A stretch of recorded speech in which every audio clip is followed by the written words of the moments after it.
বরাবরের মতো এবারও নিজস্ব স্টাইলে ভোট প্রদান করলেন কংগ্রেস বিধায়ক সুদীপ রায় বর্মন। আচার্য প্রফুল্ল চন্দ্র রায় স্মৃতি বিদ্যা মন্দিরে শুক্রবার নিজের মতাধিকার প্রয়োগ করলেন সুদীপ রায় বর্মন। ভোট দিয়ে মিডিয়ার সামনে ফের তুলে ধরলেন শাসক দলের বিরুদ্ধে অভিযোগের পাহাড়। সুদীপবাবু নিজেই বললেন, বুথ কেন্দ্রের ভিতরে যদিও ছাপ্পা ভোটের কোনো খবর নেই, তবে একটা বিশাল সংখ্যক ভোটারদের নাকি ভোট দিতে দেওয়া হচ্ছে না। লাইন থেকে ভোটারদের বের করে দেওয়া হচ্ছে, রাস্তা থেকে ফিরিয়ে দেওয়া হচ্ছে ভোটারদের, ব্যবহার করা হচ্ছে গুন্ডা বাহিনী, পোলিং এজেন্টদের তাড়িয়ে দেওয়া হচ্ছে। ভোট কেন্দ্রের ভিতরে হয়তো ছাপ্পা ভোট হচ্ছে না, কিন্তু একটা বিশাল সংখ্যক ভোটারদের ভোট প্রয়োগ করতে দিচ্ছে না। তাদেরকে অনেক জায়গা থেকে সকালবেলা থেকে লাইন থেকে টেনে বের করে দেওয়া হয়েছে, রাস্তা দিয়ে আসার সময় বাধাপ্রাপ্ত হয়েছে।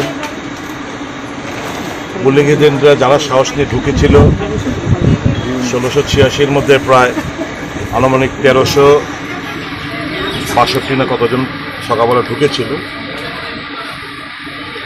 বিশাল অংশকে মোর দেন 50% যা ঢুকেছিল তাদেরকে তাড়িয়ে দেওয়া হয়েছে, ইনক্লুডিং যে এলাকা থেকে আমি প্রতিনিধিত্ব করি সেই এলাকাতেও।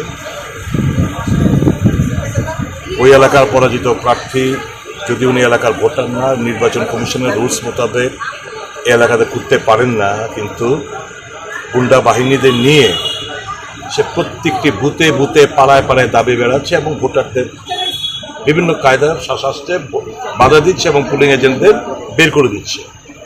এই চিত্র সর্বত্রই, রাজধানীর আগরতলার মধ্যে একটা সেন্সিটিভ একটা ক্যামেরার পুলিশ প্রশাসনের নজর যেখানে থাকে, এই এলাকায় যদি এই জিনিসগুলো হতে পারে। একটু যখন বেরিয়ে আসছিলাম বাংলা মাঠের ওখানে, আপনারা গেলেও দেখতে পারবেন, আমি যাচ্ছি এক্ষুনি অনুপ বৈদ্যর বাড়িতে আমাদের কৃষ্ণা রক্ষিত আরো দুজন পুলিং এজেন্ট তাদেরকে বের করে দিয়েছিল, শুনছিল। এই বাড়িটা 25-30 জন গুন্ডা বাহিনী এসে ঘেরাও করে রেখেছে জুটন দত্ত ভৌমিক নামক একটি সমাজদ্রোহী এবং তার সাক্ষীরা। এই চিত্র সুদীপ বর্মন স্পষ্টভাবে এই পরিস্থিতির জন্য দায়ী করলেন নির্বাচন কমিশনকে। তিনি বললেন, নির্বাচন কমিশন একদমই ব্যর্থ। ইলেকশন কমিশন সম্পূর্ণভাবে ব্যর্থ হয়েছে। যে প্রতিশ্রুতি দিয়েছিল জনসমক্ষে যে নির্ভয়ে ভোট প্রদান করুন, আপনার ভোট আপনি দেবেন, কার্যত ডাহা ফেল।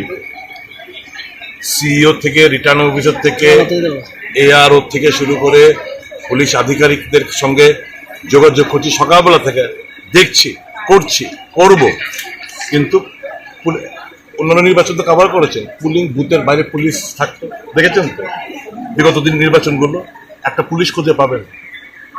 আপনারা যান যে কোনো রাস্তায় গিয়ে ঘুরুন, এক্ষুনি চলুন আমার সঙ্গে আইটিআই এই সমস্ত এলাকায়, বিটারবন এলাকায় বিভিন্ন সমাজদ্রোহীরা পূর্ব ত্রিপুরা থেকে বিভিন্ন জায়গা থেকে এনে সব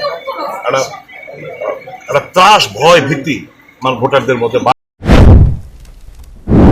দিনের শেষে ভোটের মার্জিন হঠাৎ করে নেমে যাবে বলেই বক্তব্য সুদীপ রায় বর্মনের। 6 আগরতলা কেন্দ্রের পরাজিত প্রার্থীর বিরুদ্ধেও অভিযোগ করলেন কংগ্রেস বিধায়ক Sudip Roy Barman. Bureau report, news prime Tripura.